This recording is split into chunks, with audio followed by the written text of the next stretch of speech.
करके पहली खोज लाए वैक्सीन वाली डोज, बाबू जानी लगवा लो, लगेगी अब हर रोज। करके पहली खोज लाए वैक्सीन वाली डोज, बाबू जानी लगवा लो, लगेगी अब हर रोज।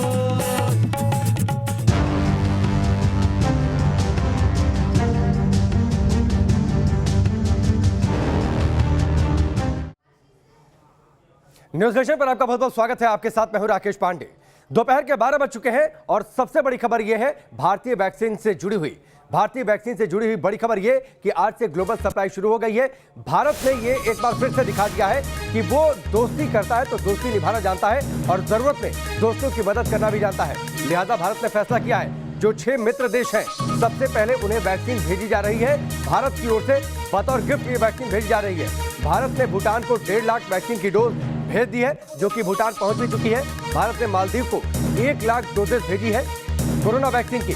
बांग्लादेश को 20 लाख डोज भेजने का फैसला किया गया है। जल्द ही ये वैक्सीन 25 तारीख तक हो सकता है पहुंच जाए बांग्लादेश। नेपाल, सेशल्स को भी वैक्सीन भेजने का फैसला किया गया है। इसके साथ ही श्रीलंका को भी वैक्सीन भेजने का फैसला किया गया है। जो 6 देश हैं, इंडिया का ये वैक्सीन गिफ्ट है 6 देशों को, 6 मुल्कों को। और इस फैसले के जरिए भारत ने दिखा दिया है कि आपातकाल में, पैंडेमिक की सिचुएशन में भी भारत अपने दोस्तों को नहीं भूलता। मालदीव को, म्यांमार को, यानी किन किन देशों को भारत ने वैक्सीन भेजने का फैसला किया है वो हम आपको इस ग्लोब के जरिए दिखा रहे हैं। और दरअसल ये भारत का एक मानवतावादी चेहरा है, एक ह्यूमैनिटेरियन ग्राउंड पर भारत ने यह फैसला लिया है। भूटान को डोज पहुंच चुकी है 1.5 लाख डोज, बांग्लादेश को 20 लाख डोज भेजी जा रही है। ये 25 या 26 तक हो सकता है कि बांग्लादेश पहुंच जाए। तो भारत का ये वैक्सीन गिफ्ट है जो मित्र देश है, जो पड़ोसी देश है। नेपाल को भी भेजा जा रहा है। नेपाल के विदेश मंत्री अभी कुछ दिन पहले भारत के दौरे पर आए थे। यहां पर विदेश मंत्री और रक्षा मंत्री से उनकी मुलाकात हुई थी। उस दौरान बाकायदा इस पर चर्चा हुई थी। सेशल्स को भी वैक्सीन भेजने का फैसला किया गया है। पीएम मोदी ने खुद ट्वीट करके इस बात की जानकारी दी कि भारत अपने दोस्तों के साथ मुश्किल हालात में खड़ा रहना जानता है और हमारे रिश्ते बेहद करीबी रहे हैं इन देशों के साथ। 6 तस्वीरें आपकी टेलीविजन स्क्रीन पर और इन 6 तस्वीरों के जरिए आप समझिए भारत के इस बड़े फैसले को, उसके असर को। भूटान को 1.5 लाख डोज, बांग्लादेश को 20 लाख डोज, नेपाल को भी वैक्सीन दी जाएगी, मालदीव को 1 लाख डोज, म्यांमार और सेशल्स को भी वैक्सीन देने का फैसला कर लिया गया है।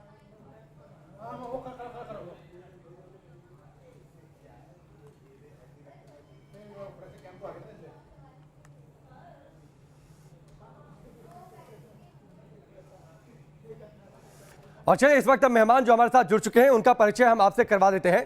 चंदा चौधरी जी हमारे साथ जुड़ चुके हैं जो कि पूर्व मंत्री हैं नेपाल के। आंचल मल्होत्रा जो कि राजनयिक हैं।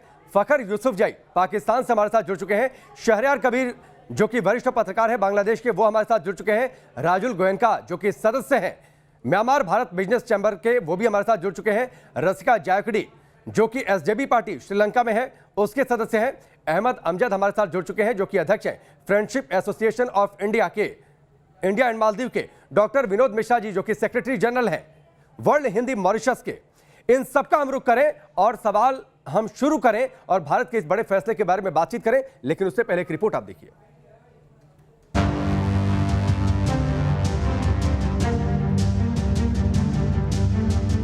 The lead that India is taking in developing vaccines is a source of hope for all of us. We are thankful to you and your government for the assurance to make vaccines available for Bhutan once they are ready for clinical use. Bharat ने vaccine पर काम शुरू किया तो भूटान जैसे कई पड़ोसी देशों की भारत से उम्मीद बढ़ने लगी। सबको यही भरोसा था कि भारत संकट की इस घड़ी में उनका साथ देगा और अब भारत ऐसा कर भी रहा है। भारत उन पड़ोसी मुल्कों को फ्री में कोरोना की वैक्सीन दे रहा है जिनके साथ भारत के अच्छे रिश्ते हैं। इनमें नेपाल, भूटान, अफगानिस्तान, श्रीलंका, मालदीव्स, मॉरिशस और सेशल्स जैसे देश शामिल हैं। भारत बायोटेक की कोवैक्सीन और सीरम इंस्टीट्यूट की कोविशील्ड वैक्सीन की करीब 10 मिलियन यानी 1 करोड़ के करीब डोज भारत दान कर रहा है। बांग्लादेश को 2 मिलियन यानी 20 लाख डोज दिया जाएगा।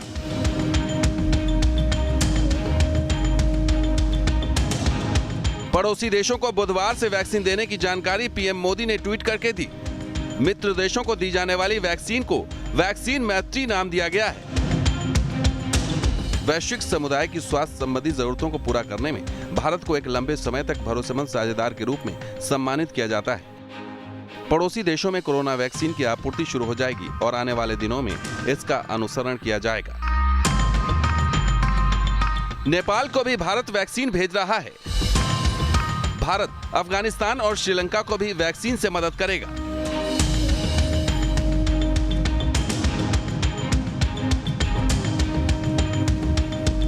जिन देशों की मदद करने का फैसला भारत ने किया है, उनमें फिलहाल पाकिस्तान का नाम दूर दूर तक नहीं है। हालांकि पाकिस्तान उम्मीद लगाए बैठा है कि उसे भारत से वैक्सीन जरूर मिलेगी। इमरान खान ने तो इस उम्मीद में अपने देश में भारतीय वैक्सीन के इमरजेंसी इस्तेमाल की इजाजत तक दे डाली है, यानी भारत से वैक्सीन मिली नहीं और इजाजत पहले दे दी।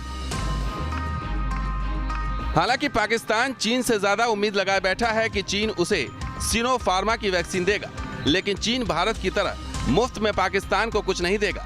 जाहिर है वैक्सीन खरीदने के लिए इमरान की जेब खाली पड़ी है। ऐसे में इमरान कह तो कुछ नहीं पा रहे, लेकिन उम्मीद जरूर लगाए बैठे हैं कि भारत पाकिस्तान को भी मुफ्त में कुछ वैक्सीन दे दे।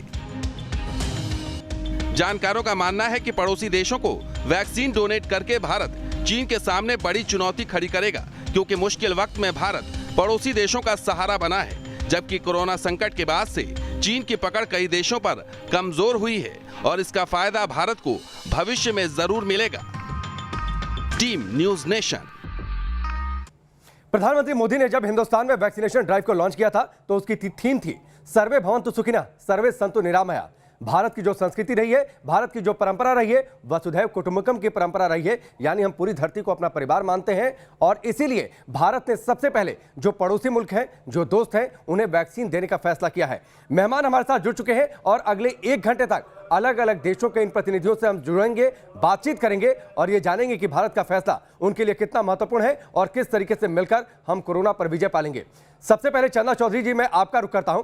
आप पूर्व मंत्री रहे हैं, सांसद रहे हैं नेपाल में। नेपाल भारत का पुराना सहयोगी रहा है। इसके साथ ही जो संबंध है वो रोटी और बेटी का संबंध है नेपाल के साथ। नागरिकों के संबंधों पर आधारित है हमारे रिश्ते।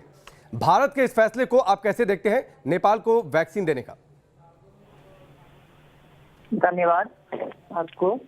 भारत का ये फैसले के लिए मैं सबसे पहले अपने तरफ से और नेपाली जनता की तरफ से बहुत बहुत धन्यवाद देना चाहती हूँ कि भारत ने जो फैसला लिया वो बहुत ही सराहनीय है और इनका जितना भी सराहनीय वो करे धन्यवाद दे कम ही है। मैं धन्यवाद देना चाहती हूँ प्रधानमंत्री आदरणीय नरेंद्र मोदी जी और भारतीय जनता को, और खासकर जिन्होंने ये वैक्सीन तैयार किया उन सभी विज्ञ विद्वान को मैं बहुत बहुत धन्यवाद देना चाहती हूँ।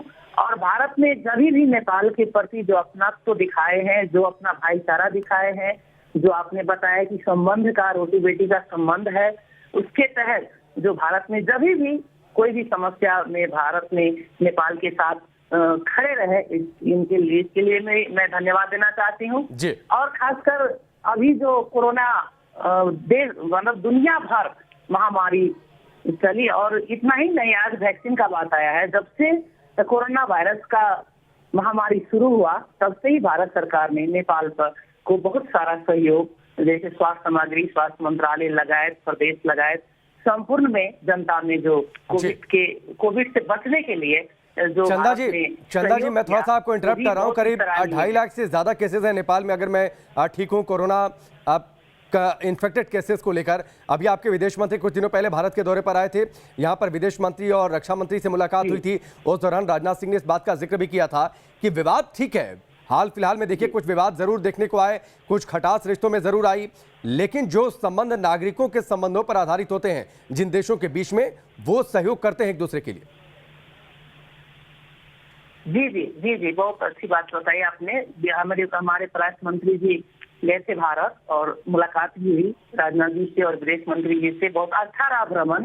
जैसे खटास की बात करेंगे आप तो थोड़ा सा उतार चढ़ाव राजनीतिक है, दो देश है, उस बीच में होगी। बट मैं ये कहना चाहती हूँ कि नेपाल और भारत का रिलेशन ऐसा है जैसे खुला सीमा है, नदी नाला की संबंध है, खेत खलियान का संबंध है, शादी विवाह का संबंध है, ब्लड रिलेशन है, रोटी बेटी का संबंध है, बहुत ऐसे सारा संबंध है जिसे हम झुकला नहीं सकते। और ये खटास जो है राजनीतिक या कुछ विषय पर या हल्का होगा, बट वो किसी भी तरीका से हमारा जो संबंध है ये कमजोर नहीं पड़ेगा। और इसमें जनता पीपुल टू पीपुल संबंध है जो हमारा आज से नहीं, न ये किसी राजा महाराजा ने का बनाया हुआ संबंध है, न किसी राजा महाराजा या कोई राजनेता से बिगाड़ने वाला है। इसलिए मैं इसमें ये कहना चाहती हूँ कि भारत में जब भी ठीक है चंदा जी, मैं आपके पास आता हूँ। मैं इससे पहले कि दूसरे विदेशी मेहमान का रुख करूँ, आंचल मल्होत्रा जी हमारे साथ हैं जो कि राजनयिक भी रही हैं। आंचल जी, पहला सवाल तो यही है कि भारत ने जिस तरीके से फैसला लिया है, ये जाहिर सी बात है प्रधानमंत्री मोदी लगातार पड़ोसी देशों की बातचीत करते हैं, उनके साथ रिश्तों की बातचीत करते हैं, और ये उनकी सोच है, उनका विजन है कि पहले जो पड़ोसी देश हमेशा हमारे साथ रहे, जिनके साथ हमारा लंबा संबंध, ऐतिहासिक संबंध रहा, उनको पहले मदद पहुंचाई जाए। देखिए राकेश जी, भारत की एक बहुत ही वेल डिफाइंड और एक वेल एस्टैब्लिश्ड पॉलिसी है जिसे हम डेवलपमेंट कोऑपरेशन या डेवलपमेंट असिस्टेंस पॉलिसी के नाम से जानते हैं। सालों साल से हम अपने पड़ोसियों की, और न सिर्फ पड़ोसियों की, दराज के जो अंडर डेवलप्ड या डेवलपिंग कंट्रीज हैं उनकी मदद करते आ रहे हैं। वो मदद हम करते हैं, चाहे वो आउटराइट ग्रांट्स हो, चाहे वो कंसेशनल लोन्स हो, चाहे लाइन ऑफ क्रेडिट हो, या वहां पे प्रोजेक्ट्स बिल्डिंग हो, वहां स्कूल बनाए, हॉस्पिटल बनाए। अफगानिस्तान में तो हमने पार्लियामेंट की बिल्डिंग भी बनाई है। तो एक हमारा एक बहुत ट्रेडिशन है। आंचल जी, लेकिन इस मुश्किल घड़ी में जब पूरी दुनिया एक वक्त कोरोना की वजह से बंद हो गई थी, भारत ने यह फैसला लेकर जाहिर किया है कि भारत की जो संस्कृति रही है, जो परंपरा रही है, वो कितनी समृद्ध रही है। हम पूरी धरती को अपना परिवार मानते हैं, वसुधैव कुटुंबकम की भावना। मेरा कहने का मतलब यही था कि ये जो वैक्सीन, जिसे लोग वैक्सीन डिप्लोमेसी कह रहे हैं, ये थोड़ा डिप्लोमेसी नहीं कहना चाहिए, ये हमारा इसी पार्ट ऑफ हमारी सोच का एक हिस्सा है कि अगर हम सक्षम हैं, कि हमारे पास कुछ ऐसी क्षमता है कि इस पैंडेमिक की सिचुएशन में अगर हम अपने पड़ोसियों को या दूर दराज के देशों की मदद कर सकते हैं तो हमें जरूर करनी चाहिए। और नेबरहुड फर्स्ट की ठीक है आंचल जी, मैं आपके पास लौट कर आता हूं। शहरयार कबीर जी हमारे साथ जुड़े हैं, जो कि वरिष्ठ पत्रकार हैं बांग्लादेश के। Very warm welcome on news Nation. पहला सवाल तो आपसे यही है कि India has decided to give 20 lakh around doses to Bangladesh. आपका रिएक्शन इस पर क्या है?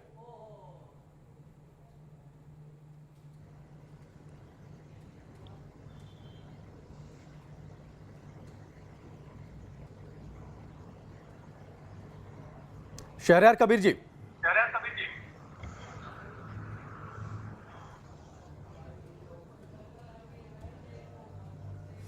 चलिए, मैं रसिका जयकोडी जी का रुख कर लेता हूं, जो कि प्रोपेगेंडा सेक्रेटरी हैं एसजेबी पार्टी के। उनका मैं रुख कर लेता हूं। Very warm welcome on news Nation. पहला सवाल तो यही कि न्यूज 10 के कई सारे केसेस आपके देश में भी देखने को मिले हैं अभी हाल फिलहाल में। What is status of corona in your country?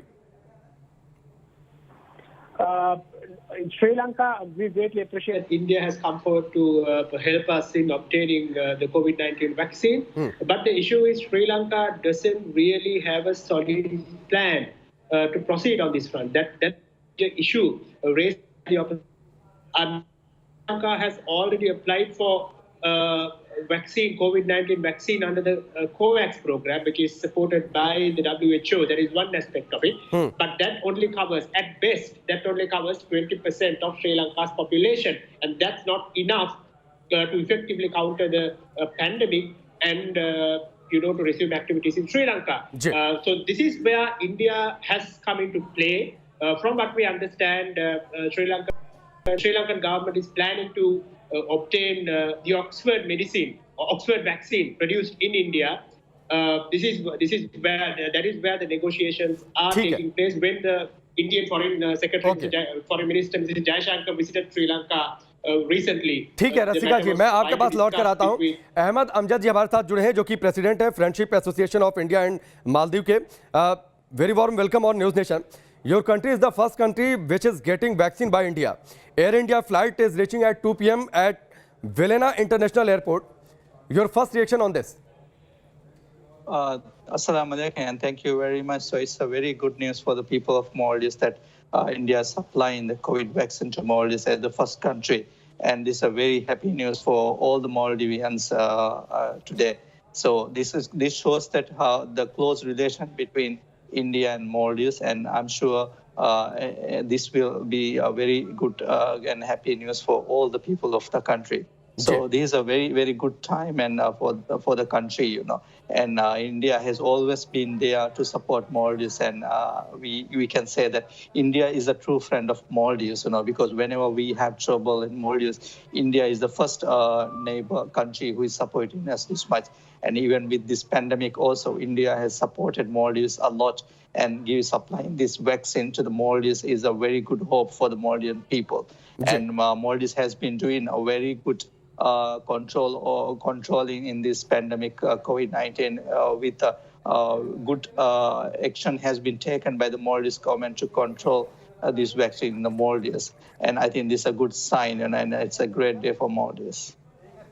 Okay Fakhar Yusuf जई हमारे साथ जुड़े हुए हैं, जो कि पाकिस्तान के हैं, फॉरेन एक्सपर्ट हैं, वो भी हमारे साथ जुड़े हैं। फ़खर यूसुफ जई जी, बहुत बहुत स्वागत है आपका न्यूज़ नेशन पर।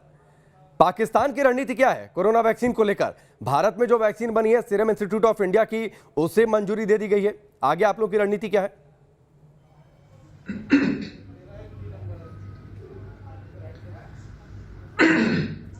Thank you very much for inviting me. अभी थोड़ी देर पहले भी आपके एक हिंदुस्तानी चैनल पे मैं बात कर रहा था, तो बात यह है कि इस वक्त पाकिस्तान में तो तकरीबन 5-5.5 लाख के करीब केसेस हैं जो वेरीफाइड हैं। वैक्सीन 22 करोड़ आवाम है, वैक्सीन इनको सबको चाहिए, क्योंकि वैक्सीनेशन अगर नहीं होगी तो मेरे ख्याल में ये मसला होगा। आपने बात की कि इंडियन वैक्सीन के हवाले से मंजूरी दी गई, 2 वैक्सीन के हवाले से मंजूरी दी गई थी। एक ये कि ऑक्सफोर्ड यूनिवर्सिटी और मेरे ख्याल आपकी जो कंपनी है सीरम शायद वो बना रही है, और दूसरी जो है वो चाइनीज कंपनी का वैक्सीन है। दोनों का मतलब कहा गया था, लेकिन अब फाइनली ये कह रहे हैं कि हम चाइना से वैक्सीन लेंगे।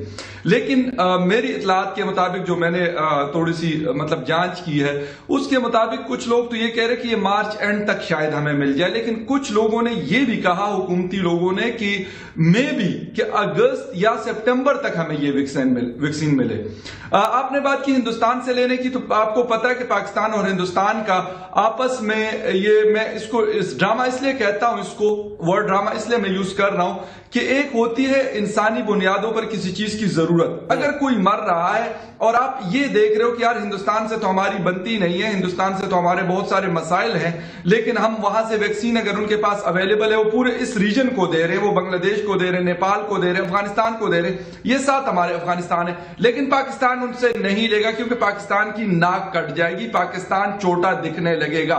ये बहुत एक गलत पॉलिसी है जो इस वक्त भी हमें नजर आ रही है। और एक चीज जो मुझे थोड़ी सी पता चली है कि हुकूमत शायद ये भी कोशिश कर रही है इमरान खान साहब की, कि ये वाली जो वैक्सीन है हमें कहीं से, क्योंकि 20% तक तो कुछ लोगों ने कहा हुआ है कि 20% पॉपुलेशन को हम फ्री ऑफ कॉस्ट दे देंगे, लेकिन शायद इसी वजह से थोड़ा सा इसको, मैं आपकी इस बात के लिए तारीफ तो करता हूं, मैं आपकी इस बात के लिए तारीफ करता हूं कि आपने जिस तरीके से अपनी हुकूमत को आईना दिखाया है कि वो अपनी रणनीति को भारत को लेकर किस तरीके से वो अलग आईने में देखते हैं, इसकी मैं आपके लिए तारीफ करता हूं। मैं आता हूं आपके पास लौटकर, लेकिन कुछ जरूरी जानकारियां वो जरूर दर्शकों को बता दें। पड़ोसियों को आखिरकार हिंद की वैक्सीन कैसे मिलने वाली है, हिंद की संजीवनी। भारत ने नए साल की शुरुआत के साथ ही 2 वैक्सीन को मंजूरी दे दी। अब ये वैक्सीन जो पड़ोसी मुल्क है उनको दी जा रही है। भूटान को 1.5 लाख डोज दी जा रही है। आज ये 1.5 लाख डोज भूटान तक पहुंच भी चुकी है। इसके साथ ही बांग्लादेश को 20 लाख डोज देने का फैसला किया गया है। ये 20 लाख डोजेज करीब 25 तक जानकारी है कि हो सकता है बांग्लादेश पहुंच जाए। मालदीव को 1 लाख डोज देने का फैसला किया गया है। इसके साथ ही जो अलग अलग जो पड़ोसी मुल्क है, नेपाल को वैक्सीन दी जा रही है। नेपाल और सेशल्स को 10 लाख से ज्यादा डोज देने का फैसला किया गया है उनके रिक्वेस्ट के बाद। इसके साथ ही श्रीलंका को भी वैक्सीन देने का फैसला किया है भारत सरकार ने, लेकिन अभी जो श्रीलंका की नियामक संस्था है उससे अप्रूवल का इंतजार है। उसके बाद भारत ने फैसला लिया है कि श्रीलंका को भी इस आपात स्थिति में वैक्सीन दी जाएगी, मदद की जाएगी। भारत ने यह दिखा दिया है कि वसुधैव कुटुंबकम की उसकी जो भावना, जो परंपरा रही है, उसी परंपरा पर भारत आगे बढ़ेगा और इस आपात स्थिति में अपने मित्रों के साथ, अपने पड़ोसियों के साथ खड़ा रहेगा। वैक्सीन की सप्लाई की जाएगी अपने देश में वैक्सीनेशन के साथ साथ, ताकि इस पूरी दुनिया से कोरोना नाम की महामारी को खत्म कर दिया जाए। सारे मेहमान इस वक्त हमारे साथ बने हुए हैं। एक ब्रेक के लिए रुकेंगे, बहुत जल्द वापस लौटते हैं। न्यूज नेशन पर एक बार फिर से आपका बहुत बहुत स्वागत है। ब्रेक के बाद भी हमारा वैक्सीन मैत्री कॉन्क्लेव जारी है। भारत ने बड़ा फैसला लिया है। भारत ने जब वैक्सीनेशन ड्राइव को लॉन्च किया था तो उसकी थीम थी सर्वे भवन्तु सुखिनः सर्वे सन्तु निरामया। भारत की जो परंपरा रही है वो वसुधैव कुटुंबकम की परंपरा रही है और इसी परंपरा के तहत भारत ने अपने मित्र देशों को वैक्सीन देने का फैसला किया है। सारे मेहमान इस वक्त हमारे साथ जुड़े हैं। डॉक्टर विनोद मिश्रा जुड़े हुए हैं, इसके साथ ही चंदा चौधरी जुड़ी हैं, रज़का जायकुड़ी हमारे साथ जुड़े, आंचल मल्होत्रा ये हमारे साथ जुड़े, फखर यूसुफजई पाकिस्तान से, उनसे भी हमने बातचीत की है, अहमद अमजद, इसके साथ ही राजुल गोयनका भी हमारे साथ जुड़े हुए हैं। लेकिन उससे पहले कुछ तस्वीरें ग्राफिक्स के जरिए हम आपके सामने रखते हैं किस तरीके से भारत ने ये बड़ा फैसला लिया है। हिंद का ये टीका किस तरीके से दुनिया का रक्षक बनने को तैयार है। भारत दुनिया में सबसे बड़ा वैक्सीनेशन प्रोड्यूस करने वाला देश है, लेकिन फिलहाल इस मुश्किल घड़ी में मालदीव को 1 लाख डोज देने का फैसला किया गया, बांग्लादेश को 20 लाख डोज देने का फैसला किया गया। जो 6 पड़ोसी मुल्क हैं उनको खास तौर पर भारत ने ये वैक्सीन देने का फैसला किया है। श्रीलंका में अभी मंजूरी का इंतजार है।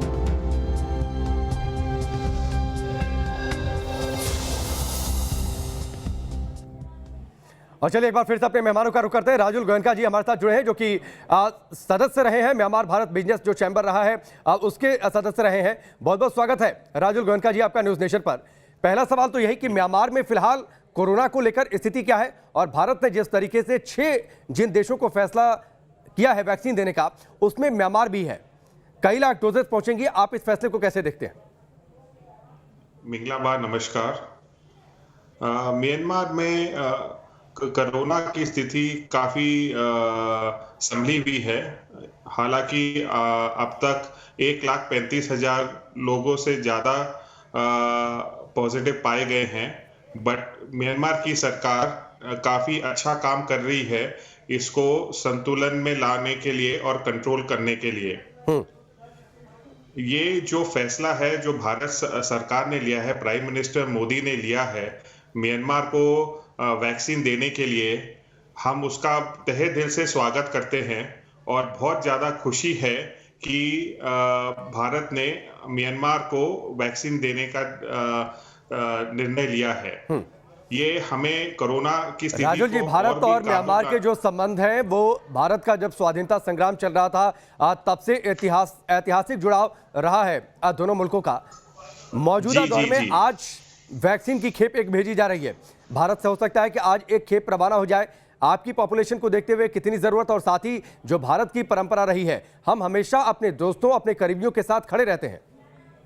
जी, आपने सही फरमाया है। म्यांमार और भारत की दोस्ती 2500 सालों से पुरानी है। भगवान बुद्ध के समय से दोस्ती है म्यांमार और भारत के बीच में। आर्थिक भी है, पारिवारिक भी है और सामाजिक भी है। म्यांमार की पॉपुलेशन 55 मिलियन की है। और जिस तरीके से 2 डोज देना पड़ेगा पूरी तरह वैक्सीन होने के लिए, तो हमें 110 मिलियन वैक्सीन लगेंगे। हमें जो सूचना मिली है फ्राइडे को, शुक्रवार को पहला बैच ऑफ वैक्सीन्स भारत से म्यांमार पहुंचेगा एयर इंडिया की उड़ान से जी। और ये सरकार ने जो फ्रंट लाइन वर्कर्स हैं, जो बुजुर्ग लोग हैं, जो सबसे ज्यादा क्रिटिकल हैं, जिनको ये वैक्सीन की सबसे ज्यादा जरूरत है, उन्हें देने का निर्णय लिया है। ठीक है, और हमें ठीक है राजू जी, मैं आपके पास लौट कर आता हूं। चंदा चौधरी जी हमारे साथ जुड़ी हैं जो कि पूर्व मंत्री रही हैं नेपाल में। आप एक सवाल और आपसे, भारत नेपाल के साथ हमेशा रहा है, लगातार लोग इस पार से उस पार आते जाते रहे हैं बिना रोक टोक के। ऐतिहासिक संबंध, आध्यात्मिक संबंध रहा है। जरूरी है कि नेपाल भी इस रिश्ते को समझे उतनी ही संजीदगी के साथ जितनी संजीदगी के साथ भारत ने यह फैसला लिया है, और अपनी धरती का इस्तेमाल कम से कम जो भारत के खिलाफ बुरी नीयत रखते हैं उनके लिए ना होने दे। नहीं, अपने ठीक था। जैसे भारत और नेपाल का संबंध का बात है, जहाँ तक अभी जैसे महामारी, इतना बड़ा महामारी था और तुरंत जब लॉकडाउन खुलने के बाद यहाँ से तुरंत मजदूर, काम करने का ऑफिसर जो भी थे भारत में कार्यरत, वो सभी जाने लगे खुला बॉर्डर होने के कारण। और वहाँ पर कोई वीसा, कोई छाप, कहीं कुछ नहीं चाहिए। ऐसा संबंध है नेपाल और भारत का। और आपने कहा कि कुछ विवाद या कुछ खटास या कुछ जमीन या बॉर्डर या कहीं भी कुछ है, वो नेपाल और भारत दोनों सरकार मिलकर एक षड्यंत्र बनाए और बखूबी उस चीज को सॉर्ट आउट करना जरूरी है, और वो होगा। अभी हमारे परराष्ट्र मंत्री जाके आए हैं, मैं सुनी मीडिया के मार्फत, अभी मैं मिली नहीं हूँ, बट मीडिया के मार्फत जो मैं जानकारी ली उसमें है कि एक षड्यंत्र बन के इस सभी समस्या को समाधान किया जाएगा। और भारत ने भी नेपाल को अपना प्रायोरिटी में रखा है, और नेपाल ने भी भारत से बखूबी संबंध, जो मित्रता होनी चाहिए, वो निभाने के लिए नेपाल हमेशा तत्पर है। और ये खुला सीमा होने के कारण जो हमारे नेपाल भारत के संबंध है उसको और मजबूत बनाने के लिए जो भारत सरकार ने, जो आदरणीय नरेंद्र मोदी ने इस वैक्सीन को देकर और सबसे प्रायोरिटी में रखकर नेपाल को जो उन्होंने किया है, इसके लिए बहुत धन्यवाद के साथ। ठीक है चंदा जी, और भारत आपके पास ठीक है, आपके पास वक्त की भी कमी है, हमें जानकारी मिली है कि आपको जल्दी जाना भी है। बहुत बहुत शुक्रिया हमसे जुड़ने के लिए, पूरी बातचीत करने के लिए। हमेशा हम ऐसे ही जो हमारे मित्र देश हैं उनकी मदद भी करते रहे। डॉक्टर विनोद मिश्रा जी हमारे साथ जुड़े हैं, जो कि सेक्रेटरी जनरल हैं वर्ल्ड हिंदी मॉरिशस से हमारे साथ जुड़े हुए हैं। बहुत बहुत स्वागत है आपका विनोद मिश्रा जी। मॉरिशस जाइए तो कई बार लगता है कि हम हिंदुस्तान में हैं, भोजपुरी बोलने वालों की तादाद वहाँ पर बहुत ज़्यादा है। ऐसा जुड़ाव हो तो जाहिर सी बात है ऐसे मित्र को मदद बनती है, इसीलिए भारत ने फैसला लिया है, प्रधानमंत्री मोदी ने फैसला लिया है वैक्सीन देने का। जी आपने तो सब कुछ कह दिया। नमस्कार जी। भारत के बाहर ही एक छोटा सा भारत है, जहां मैं तो कहता हूं कि भारत के बाहर हिंदी का सबसे बड़ा देश है ये। इसीलिए भारत और मॉरिशस सरकार ने विश्व हिंदी सचिवालय बनाया जी, और इस द्विपक्षीय संस्था में मैं काम कर रहा हूं। और जो भारत की शास्त्रीय परंपरा रही है मित्र की मदद करने की, भारत उसी रास्ते पर चल रहा है। और भारत जब मॉरिशस की किसी तरह की मदद करता है तो उस मदद में कोई कूटनीति, कोई राजनीति नहीं होती है, बिल्कुल भ्रातृत्व भाव होता है। वो भाईचारे के रूप में मदद करता है। तो भारत के बाहर एक ऐसा भारत जहां पूरी भारतीयता रची बसी हो। आप लोग आते हैं, जाते हैं, देखते होंगे, लगता ही नहीं कि भारत के बाहर का कोई भारत। कहने के लिए दो देश है, सोवरेन कंट्री है, लेकिन दोनों के बीच मित्रता से ऊपर उठ करके एक तरह का संबंध है जो ऐतिहासिक पौराणिक। बार बार जिस वसुधैव कुटुंबकम की बात आप कर रहे हैं, बिल्कुल उसका जीता जागता प्रमाण है यह देश। और दोनों देशों के बीच की जो बॉन्डिंग है वो तो बिल्कुल अद्भुत है। ओके, जिसे दो बिल्कुल राम लक्ष्मण भाई की तरह। बिल्कुल, निश्चित तौर पर। विनोद जी मैं आपके पास आता हूं। रसिका जयखोडी जी हमारे साथ श्रीलंका से जुड़े हुए हैं, उनका एक बार फिर से मैं रुख कर लेता हूं। India has decided to provide vaccine under Maitri programme, what's your take? और एक और सवाल इसी से जुड़ा हुआ है कि will it boost Indo Sri Lankan ties? Sri Lanka has shared long-standing ties with India, but our argument is that Sri Lanka should have embarked on this process much earlier. Now, under the first phase, Bhutan and Maldives will get vaccines from India, and under the second phase, Bangladesh, Nepal, Myanmar, and Seychelles will get vaccines, and Sri Lanka will fall into the third phase, along with Afghanistan and Mauritius. I mean, as the opposition, we have been saying that Sri Lanka should have started this process much earlier. India, we appreciate India's support. We appreciate the, helping hand led by India. But Sri Lanka should have been more proactive in this regard. That's the overall issue concerning Sri Lanka's COVID-19 management. Rasika ji, possibly our government has adopted. We have come to know that we are still waiting for the necessary approval. Yes. I think this may be the reason. Yes, so the delay is due to a problem in Sri Lanka. The delay is due to the regulatory framework in Sri Lanka, nothing to do with India. Exactly. What we say, that's why we say Sri Lanka should have started this process much earlier. Then the approval would have been given at this point in time. The issue right now is that our regulatory framework takes a long time, and the government should have foreseen this and started this process much earlier. That's where the delay is. Nothing to do with India. And India, we fully appreciate India's support in this regard, but the issue is with the Sri Lankan government. The issue is on the part of the Sri Lankan government. Okay. That's what the opposition has been saying right throughout. Okay, Rasika ji, India is ready, and whenever there will be approval, vaccine will be provided to Sri Lanka. आप कुछ तस्वीरें graphics के जरिए हम दिखाते हैं कुछ जरूरी जानकारियां। आखिरकार हिंद का जो टीका है वो कैसे रक्षक बन रहा है, संजीवनी क्यों है। एक तो सबसे बड़ी वजह यह है कि भारतीय वैक्सीन की जो कीमत है वो काफी कम है। भारतीय टीके का भंडारण आसान है क्योंकि बहुत ज्यादा टेम्परेचर को लेकर बहुत ज्यादा तामझाम करने की जरूरत नहीं पड़ेगी। आसानी से फ्रीजिंग टेम्परेचर पर इसको स्टोर किया जा सकता है। टीकाकरण में भारत का रिकॉर्ड काफी शानदार रहा है। बहुत सफलतापूर्वक का भारत ने अपनी बड़ी पॉपुलेशन को टीकाकरण करवाया है। भारत की सहयोग और सद्भाव की छवि रही है, जिसकी वजह से वो लगातार सहयोग करता रहा है अपने पड़ोसी मुल्कों को, साथ ही इस दुनिया को भी। अब 4 तस्वीरें आप देखिए किस तरीके से वैक्सीन पहुंचाई जा रही है। भारत ने जो मैत्री प्रोग्राम लॉन्च किया है, जो अपने पड़ोसी मुल्क हैं उन तक पहुंचाने के लिए 3 फेजेज में यह वैक्सीन इन 6 देशों को पहुंचाई जा रही है। फखर यूसुफजई हमारे साथ पाकिस्तान से जुड़े हैं। अब फखर यूसुफजई, जो पहले आप बातचीत कर रहे थे, जरूरी है कि पाकिस्तान भी इस बात को समझे। आपने उस बात का इशारा किया, हिंदुस्तान से जुड़ेंगे, हिंदुस्तान से वैक्सीन मांग लेंगे, नाक कट जाएगी।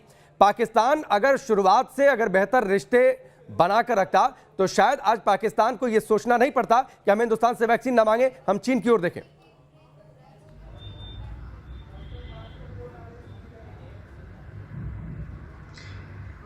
ये अफसोस के साथ कहना पड़ता है कि ये रिश्ते मतलब जब से 1947 से पाकिस्तान हिंदुस्तान अलग हुआ तो उस वक्त से लेके अभी 2021 में हम पहुंच गए, लेकिन यही चीजें चलती आ रही और हम अपने ताल्लुकात को बेहतर नहीं कर सके। हालांकि दुनिया के जितने भी ममालिक हैं, तो अगर वो करीबी ममालिक जितने भी उनके पड़ोस में लोग रहते हैं या जितने भी कंट्रीज होते हैं, तो उनसे ज्यादा बेहतर ताल्लुकात रखते हैं कि अगर उनसे कोई चीज लेनी है तो वो भी आसान हो, अगर कोई चीज देनी है तो वो भी आसान हो। लेकिन अफसोस के साथ कि हम ट्रेड अगर करते हैं तो आपकी कोई चीज पहले दुबई जाती है तो दुबई से पाकिस्तानी कोई ट्रेडर जो है उसको खरीद लेता है। यहां से कोई चीज दुबई जाएगी, दुबई से अगर कोई फिर आपको चाहिए तो आप वहां से खरीद लेते हो, बजाय इसके कि हम यहां वागा से या मतलब जहां से भी करीब हमारे पॉइंट्स बने हुए, यहां से हम बाय रोड इजीली एक एक्सेस है हमारे पास और एक बहुत बड़ी फैसिलिटी है। लेकिन अफसोस के साथ अनफॉर्चुनेटली मैं कहता हूं कि पाकिस्तान की भी बदकिस्मती और मैं कहता हूं किसी हद तक हिंदुस्तान की भी, कि हम दोनों ममालिक कम से कम 2 अरब की आबादी वाले मुल्क हम सिर्फ 2 बनते हैं। अगर आपस में हमारे ताल्लुकात बेहतर हो जाए तो हमें न चीन की तरफ देखना पड़ेगा, न हमें अमेरिका और लंदन की तरफ देखना पड़ेगा। लेकिन भारत ने तो हमेशा इस बात की तस्दीक की है कि रिश्ते बेहतर होने चाहिए। हर मुल्क को शर्त सिर्फ एक बात की थी कि पाकिस्तान अपनी जमीन का इस्तेमाल आतंकियों के लिए ना होने दे। हालांकि ये मसला नहीं है चर्चा का, मैं आपके पास लौट कर आता हूं। सिर्फ वो एक शर्त अगर पाकिस्तान मानता या फिर उस पर वो खरा उतरता तो शायद आज बहुत कुछ परिदृश्य बेहतर होता। पाकिस्तान की मीडिया में अक्सर लगातार इस बात की चर्चा हो रही है कि भारत ने 2 वैक्सीन बना दी, एक्सपोर्ट भी शुरू हो गया, पाकिस्तान में चर्चा नहीं हो रही है। 2 तस्वीरें ग्राफिक्स के जरिए हम आपके सामने रखते हैं। भारत और चीन के बीच जो बुनियादी अंतर है इसके जरिए आप समझिए। भारत जहां कल्याणकारी रास्ते पर आगे बढ़ता है, वहीं चीन विस्तारवादी रवैये पर आगे बढ़ता है। कम दाम में ही पड़ोसी देशों को वैक्सीन दी जा रही है। हम बहुत सारी डोजेज गिफ्ट में भी दे रहे हैं, दान भी कर रहे हैं। चीन का विस्तारवादी रवैया यह है कि कोरोना के बाद छवि सुधारने की कवायद जरूर कर रहा है, लेकिन वो टीका किसी को दान नहीं कर रहा। मदद के बदले कोई कूटनीतिक शर्त नहीं है, लेकिन टीके के बहाने विस्तारवादी नीति भी चीन का एक एजेंडा रहा है। आंचल मल्होत्रा जी हमारे साथ जुड़े हुए हैं, सीधे उनका रुख कर लेते हैं। आंचल जी, जिस बात का जिक्र फखर यूसुफजई कर रहे थे, उनकी बात का भी आप जवाब देना चाहें, और साथ ही जिस चीन की बातचीत, चीन टीका भी दे रहा है, पेशकश भी कर रहा है, तो उसके पीछे उसका विस्तारवादी रवैया, यह बुनियादी फर्क है भारत और चीन में। का जिक्र किया, मैं सबसे पहले तो बहुत तहे दिल से अप्रिशिएट करता हूं जो यूसुफजई साहब ने बहुत ही फ्रैंक और कैंडिड मैनर में इस बात को उठाया कि पाकिस्तान क्यों एक बिना बात की जिसे कहते हैं कि ईगो प्रॉब्लम को लेकर इस बात पे अड़ा हुआ है कि वो भारत से दवाई नहीं लेगा। देखिए, 2 दवाइयां जो उन्होंने अप्रूव करी है उसमें एक वो भी है जो सीरम इंस्टीट्यूट ऑफ इंडिया बना रही है। जाहिर है वो कहीं ना कहीं वो चाहते हैं कि भारत में मैन्युफैक्चर होने वाली जो दवाई है वो पाकिस्तान में उसका इस्तेमाल हो, लेकिन बिना बात के जिसे कहते हैं कि एक नाक नहीं कट जाए, जो जैसे यूसुफजई साहब ने कहा। तो मुझे लगता है कि ये एक छोटी सोच का एक नतीजा है। उन्हें इस समय खुले दिमाग से सोचना चाहिए। एक ह्यूमैनिटेरियन सिचुएशन है और भारत इसमें कोई भी डिस्क्रिमिनेशन या डिस्टिंक्शन नहीं कर रहा। नेबरहुड फर्स्ट पॉलिसी है और भारत की सोच और जो फिलॉसफी है वो वसुदेवा कुटुंबकम की है, यानी कि पूरी दुनिया इज अ बिग फैमिली। तो इसके चलते हुए अगर हम ये सोच लेके चलते हैं, मैं आपको गारंटी दे सकता हूं कि अगर पाकिस्तान की तरफ से जरा सा भी इशारा है कि उन्हें मदद की जरूरत है तो भारत जरूर आगे बढ़ के आएगा। जहां तक चाइना का सवाल है, चाइना की मदद हमेशा से प्रिस्क्रिप्टिव रही है। भारत की डेवलपमेंट असिस्टेंस हमेशा से बिनाइन रही है। हमने कभी भी कोई इसमें पॉलिटिकल स्ट्रिंग नहीं अटैच किया है। हमने जिस देश को मदद की है उसकी प्रायोरिटीज को ध्यान में रखा है। हमने कोई भी प्रोजेक्ट अगर वहां किसी भी बाहर के देश में लिया है तो उसकी प्रायोरिटीज को डिटरमिन करने वाली जो है वो रेसिपिएंट कंट्री होती है, वो डिसाइड करती है कि उनकी प्रायोरिटीज क्या है। और जहां तक चाइना का सवाल है, चाइना अपने उन प्रोजेक्ट्स को दूसरी कंट्रीज के ऊपर थोपता है, जिसके पीछे उसके अपने वेस्टेड इंटरेस्ट होते हैं। तो एक बहुत बड़ा डिफरेंस है। ठीक है, अच्छा जी, आपके पास लौट कर आता हूं। शहरयार कबीर जी हमारे साथ जुड़े हैं, जो कि वरिष्ठ पत्रकार हैं बांग्लादेश के। Very warm welcome on news nation. India decided to give 20 lakh doses to Bangladesh, and I think it will reach up to Bangladesh up to 25th or 26th January. What's your first take on this? Well, we are very thankful and grateful to India, and we are expecting this vaccine today. We are waiting. It will be arrived. Today's newspaper said is arriving today. So, first of all, India is giving us as a gift, a token of gift, that 2 million vaccines, and later the Beximco, one of the largest pharmaceutical industry in Bangladesh, they are going to buy 30 million vaccine from India by 25th January. And whenever Bangladesh is in disaster, since 1971, India always supported us. India always stood by us. Now Corona pandemic, it is a great natural disaster caused by human being and death.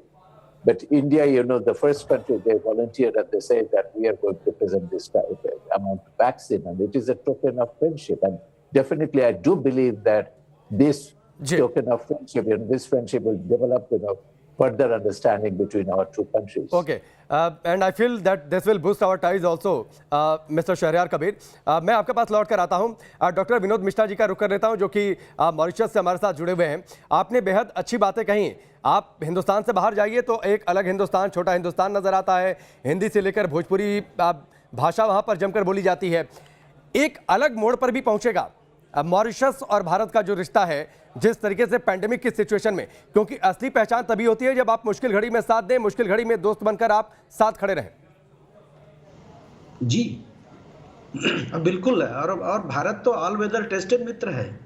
Bharat को कोई प्रमाण देना नहीं है। Mauritius बिल्कुल कंधे से कंधे मिला के खड़ा रहता है, और भारत के लिए भी तमाम संभावनाएं हैं यहाँ। जब अफ्रीकी बाजार को अगर आप देखें तो मॉरिशस एक बड़ा पार्टनर हो सकता है। अनेक वाणिज्यिक गतिविधियां दोनों देशों में हो सकती हैं। तो अगर ये देश समृद्ध होगा, सुरक्षित होगा, निरोगी होगा, तभी तो ये संभावनाएं बढ़ेंगी।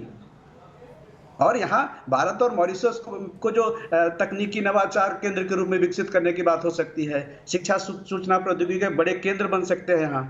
जलवायु परिवर्तन की बात आप कीजिए, वहाँ वो साथ दे सकता है। ब्लू इकोनॉमी के लिए कितना अच्छा साझेदार और मित्र बन सकता है मॉरिशस। तो जब ये स्वस्थ रहेगा शारीरिक रूप से, मानसिक रूप से, आर्थिक रूप से, राजनीतिक रूप से, तो निश्चित रूप से एक अच्छे पड़ोसी की भूमिका निभाएगा। और पड़ोसी अगर अस्वस्थ किसी भी रूप में, तो बड़ा दुखदायी होता है।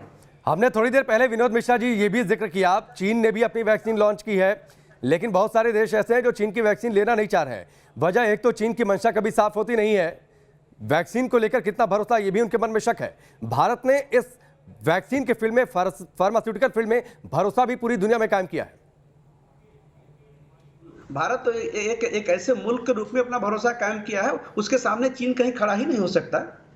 और चीन को लेकर के तो भारत में ढेर सारे मजाक किए जाते रहे हैं चीनी प्रोडक्ट को लेके, तो वैक्सीन को लेके भी किया जा सकता है। और जिसने दर्द दिया है अगर वही दवा देता है तो अविश्वास तो बढ़ेगा मित्रवर। ठीक है विनोद मिश्रा जी, बहुत बहुत शुक्रिया हमसे जुड़ने के लिए। तमाम हमारे मेहमानों का बहुत बहुत शुक्रिया आप हमसे जुड़ने के लिए, इस पूरी बातचीत के लिए। तो प्रधानमंत्री मोदी का यह बड़ा फैसला, जिसकी दुनिया भर में तारीफ हो रही है, अपने पड़ोसी मुल्कों को वैक्सीन देने का। हिंद का ये टीका कैसे दुनिया का रक्षक बनने जा रहा है, पड़ोसी मुल्क उसका इंतजार कर रहे हैं। साथ ही दुनिया भी भारत की ओर उम्मीदों भरी निगाह से देख रही है।